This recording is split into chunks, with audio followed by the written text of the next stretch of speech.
My dear brothers and sisters, Mes chers frères et sœurs, je prie pour que le Saint-Esprit m'aide à prononcer mon discours. Au cours de mes visites et des conférences dans les pieux, les paroisses et les branches, je suis toujours rempli d'une joie profonde quand je rencontre les membres de l'Église, ceux qu'on appelle saints, aujourd'hui comme au midi des temps.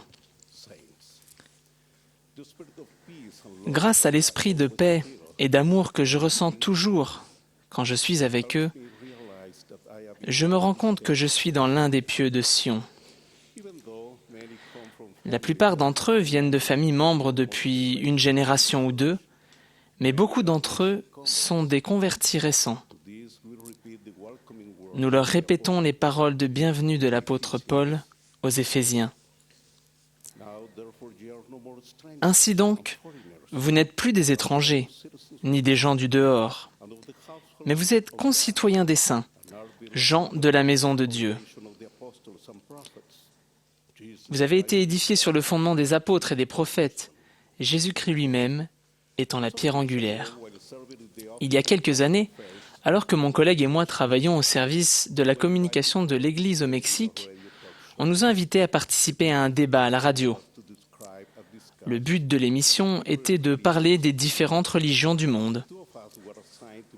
On a désigné 2 d'entre nous pour représenter l'Église et répondre aux questions qu'on pose lors de ce genre d'émission.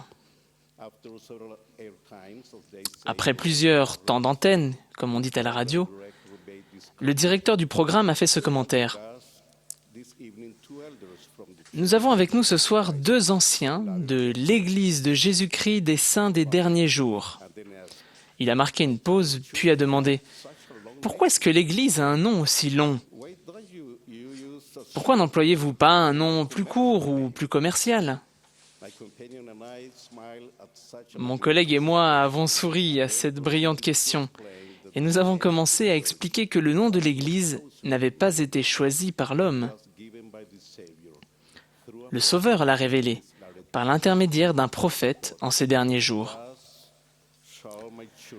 Car c'est le nom que portera mon Église dans les derniers jours, c'est-à-dire l'Église de Jésus-Christ des Saints des derniers jours.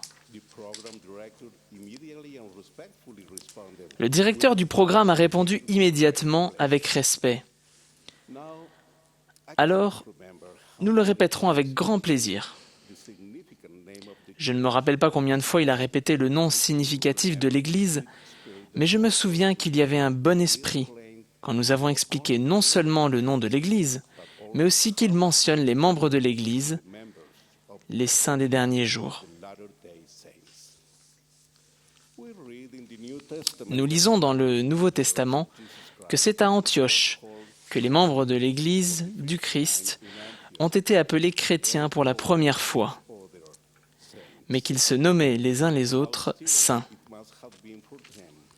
Comme cela a dû être inspirant d'entendre l'apôtre Paul les appeler concitoyens des saints, gens de la maison de Dieu, et aussi appelés à être saints.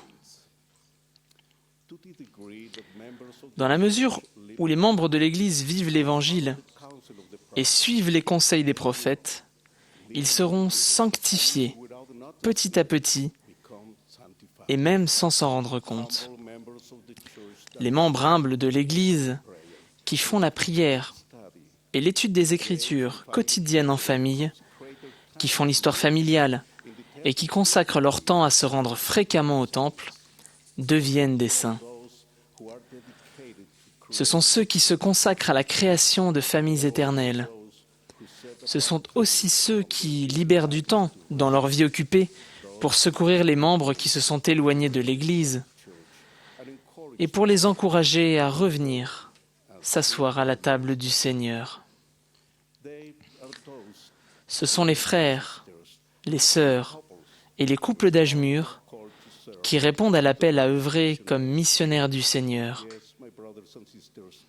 Oui, mes frères et sœurs, ils deviennent saints dans la mesure où ils découvrent ce sentiment doux et merveilleux qu'est la charité ou l'amour pur du Christ. Les saints ou membres de l'Église apprennent aussi à connaître notre Sauveur dans les épreuves et les afflictions. N'oublions pas qu'il a lui-même dû souffrir toutes choses. Je cite, « Et il prendra sur lui la mort, afin de détacher les liens de la mort qui lient son peuple. Et il prendra sur lui ses infirmités,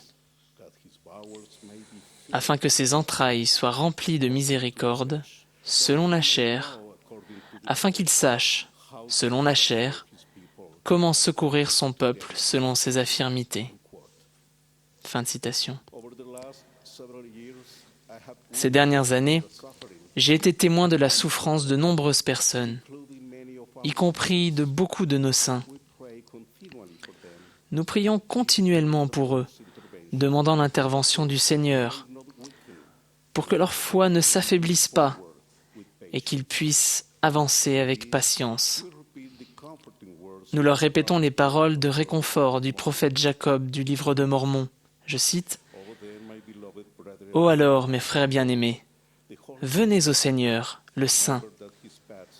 Souvenez-vous que ses sentiers sont justes. Voici, le chemin pour l'homme est étroit, mais il va en ligne droite devant lui. Et le gardien de la porte est le Saint d'Israël. Et il n'y emploie aucun serviteur. Et il n'y a aucun autre chemin que par la porte, car on ne peut le tromper, car Seigneur Dieu est son nom. Et à quiconque frappe, il ouvre. » Fin de citation. Quelles que soient les circonstances, les épreuves ou les difficultés qui nous entourent, notre paix et notre force nous viendront de la connaissance de la doctrine du Christ et de son expiation. Oui, frères et sœurs, cette tranquillité intérieure qui naît de l'Esprit et que le Seigneur donne à ses saints fidèles, il nourrit en disant « Je vous laisse la paix, que votre cœur ne se trouble point et ne s'alarme point. » Fin de citation. Depuis de nombreuses années, je suis témoin de la fidélité des membres de l'Église, des saints des derniers jours qui, avec foi dans le plan de notre Père Céleste et dans l'expiation de notre Sauveur Jésus-Christ, ayant surmonté les tribulations et les afflictions avec courage et beaucoup d'enthousiasme, persévèrent et continuent ainsi sur le sentier étroit et resserré de la sanctification. Les mots me manquent pour exprimer mon estime et mon admiration à tous les saints fidèles que j'ai eu l'honneur de fréquenter. Même si notre compréhension de l'Évangile peut ne pas être aussi profonde que notre témoignage de sa véracité, si nous plaçons notre confiance dans le Seigneur, nous serons soutenus dans toutes nos difficultés, dans toutes nos épreuves et dans toutes nos afflictions. La promesse du Seigneur à ses saints n'implique pas que nous serons dispensés de souffrances ou d'épreuves, mais que nous serons soutenus quand nous les traverserons, et nous saurons que c'est le Seigneur qui nous a soutenus.